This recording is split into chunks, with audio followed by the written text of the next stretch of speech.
to you by Sensodent K.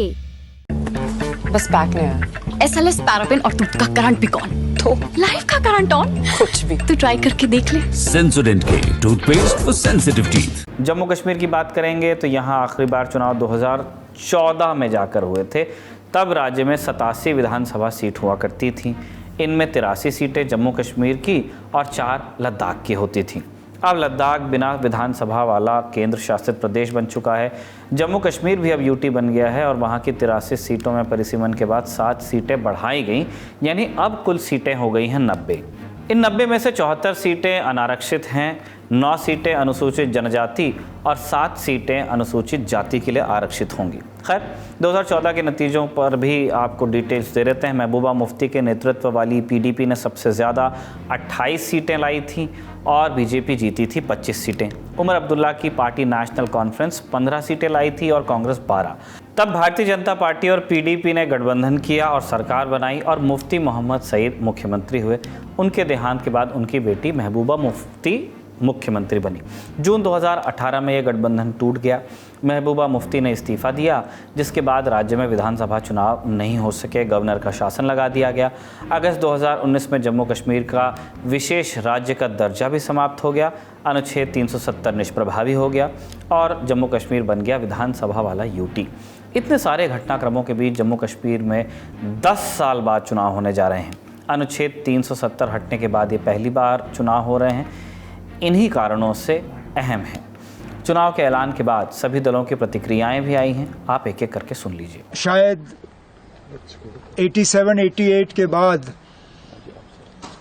ये पहली मर्तबा है कि इतने कम अरसे के अंदर और इतने कम फेजेस में इलेक्शन जो हैं जम्मू कश्मीर में कराए जा रहे हैं। जाहिर सी बात है कि पॉलिटिकल पार्टीज़ के लिए ये एक नया तजुर्बा होगा, लेकिन मैं नेशनल कॉन्फ्रेंस के तरफ से इतना ही कह सकता हूं कि हम पहले से ही इस दिन की तैयारी में लगे हुए थे और बिल्कुल फौरी तौर हम अपना इलेक्शन का सिलसिला जो है वो शुरू कर लेंगे।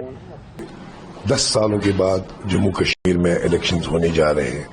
ये लोगों की डिमांड पिछले कई सालों से थी। लोग बड़े अजाब और अताब में थे और समझ नहीं आ रहा था कि यहाँ पर इलेक्शंस क्यों नहीं हो रहे हैं, जबकि इलेक्शंस यहाँ मुसलसल पिछले इतने सालों में होते चले आ रहे हैं।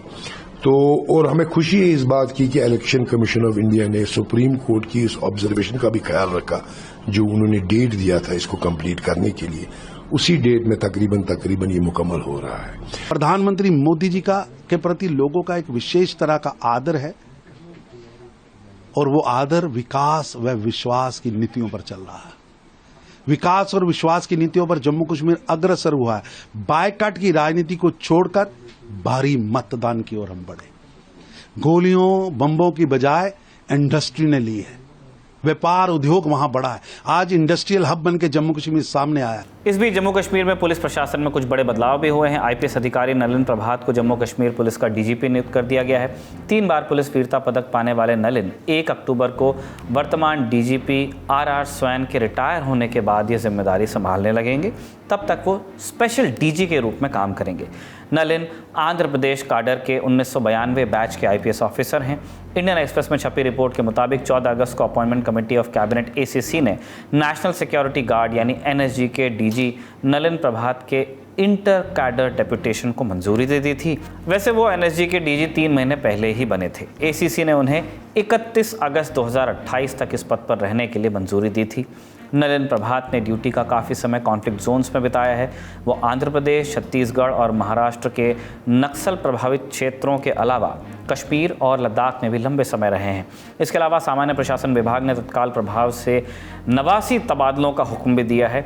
इनमें पुंछ और बांदीपोरा जिलों के डिप्टी कमिश्नर्स, वहाँ कलेक्टर को डिप्टी कमिश्नर कहते हैं, सचिव, कमिश्नर, महानिदेशक, प्रबंध निदेशक और कई विभागों के निदेशक शामिल हैं। इन ट्रांसफ़र्स का मकसद ये सुनिश्चित करना है कि कोई भी अधिकारी अपने होम डिस्ट्रिक्ट में तैनात न रहे, यानी जहाँ से वो आते हैं, जहाँ घर हैं, वहीं पर वो किसी पोजीशन ऑफ रिस्पॉन्सिबिलिटी या पावर पर ना रहें, साथ ही उन्हें किसी एक पद पर 2 साल से ज़्यादा समय न बीत गया हो। अगर 2 साल से ज़्यादा समय पूरा कर चुके हैं तो ट्रांसफ़र हो रहा है। इसके अलावा कई सीनियर पुलिस अधिकारियों का भी तबादला हुआ है।